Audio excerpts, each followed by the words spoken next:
the ROG phone. Months back, I managed to get an hour or so with this one in Taiwan, and ever since I've been trying to get my hands on it. Finally, the wait's over. In this video, let's unbox this beauty and take a close look at what Asus have done with their gaming beast. Hey guys, Ash here from C4 Tech, and let's get started.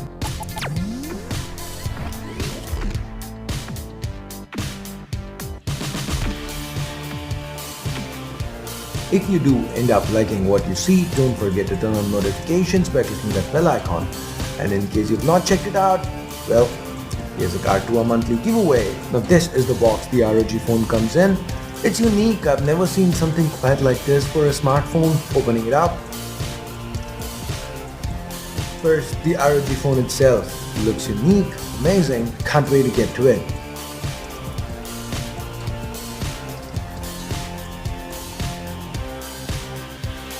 Let me turn it on and set it aside and get to the rest of the stuff. So here's the Aero Active Cooler.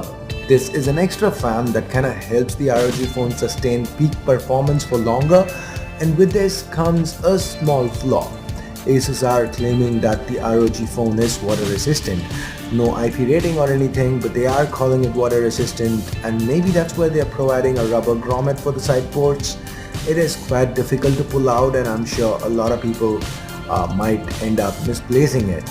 Now this is where the Aero Active Cooler gets connected, and once it is connected, we get a Type-C port and a headphone jack for landscape orientation. The regular Type-C and headphone jack are present, but at the bottom. Now this is kind of nice to get it on two different places. Most brands are struggling to throw in one headphone jack. Asus is kind of providing two, which makes it really good. Now we have a secondary microphone up top, the power and volume keys along with another mic to the right, and apart from the dual Type-C ports, the left also houses the dual SIM tray, no micro SD. Anyway, getting back to the box contents, Asus seems to have also realized that people will lose the grommet, so they have thrown in a couple extra. Nice. Then there's a 30-watt charger, a Type-C to Type-C cable, because the charger, like with the one on the Pixel 3, has Type-C to the back. We then have a SIM tool, IMEI stickers, and the regular quick start guide. So that's pretty much everything that's in the box. Now coming to the ROG phone, I absolutely adore how it looks. It's so unique, so different compared to anything on the market. The glass to the back, the vents, the LED, oh yeah, the LED, not just on the back but even on the cooler. It's roughly the size of a Pixel 3 XL, but it is a little thicker and heavier. You will surely appreciate the extra weight since this one's got a 4000 mAh battery inside. Now compared to the 3XL, the ROG phone does have a smaller display. That's cause this one doesn't go for a notch, which on a gaming phone might not make a lot of sense. The display is a 6-inch panel, it's 18:9 and it is AMOLED. The resolution is Full HD+, and to live up to the gaming phone tag, the panel has a 90Hz refresh rate. This display looks splendid, it's fantastic. It's got a 1 millisecond response time, covers a white color camera, it supports HDR. So all that's good. Now it's not just the build and design or the display that is good or unique. What Asus is offering underneath the hood is too. They are calling it Game Cool, a carbon cooling pad, a large copper heat spreader, and a huge 3D vapor chamber to maintain sustained performance. It is worth noting that the Aero Active Cooler goes right over this 3D vapor chamber and helps not let the heat cause the chip inside to throttle. Asus claims the ROG phone can sustain peak performance for 5 times as long as a regular flagship, and it did fare very well in my first few hours with it. I played continuously for over 45 minutes with the Aero Active Cooler on, and the phone was very cool.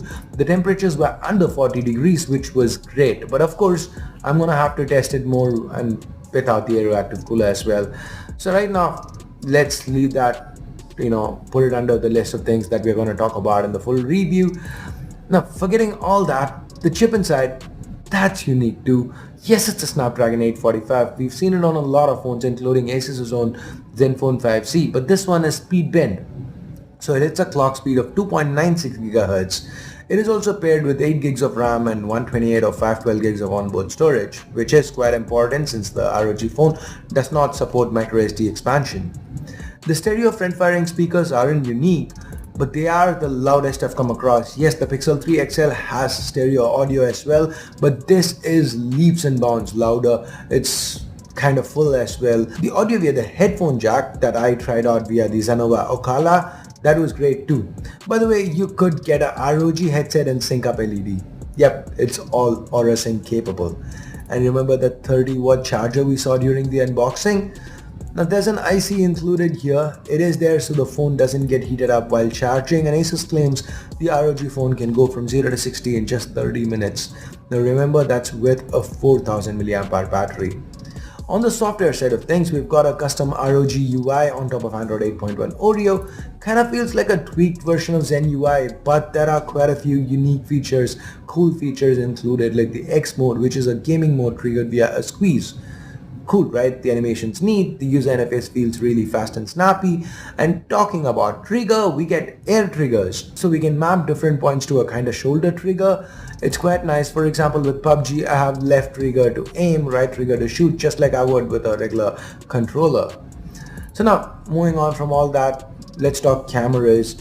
It's the same sensor from the 5Z, the super popular IMX363 that's on a bucket load of quite good phones, phones that are known for their cameras, but this one kind of gets a different lens to go with it from the 5Z. This is a lens with a f1.7 aperture. There is OIS. The secondary shooter is a 8 megapixel f2.2 with a 120-degree field of view. Given the setup is similar to the 5Z, I feel the camera should do quite well. Of course, I don't expect it to be a Pixel or iPhone XS beta, but usually cameras are an afterthought on gaming phones, but Asus have used probably the best hardware at their disposal, so really good to see the brand trying to leave no stone unturned. I did like the images that came out of this setup. Here are a few more samples.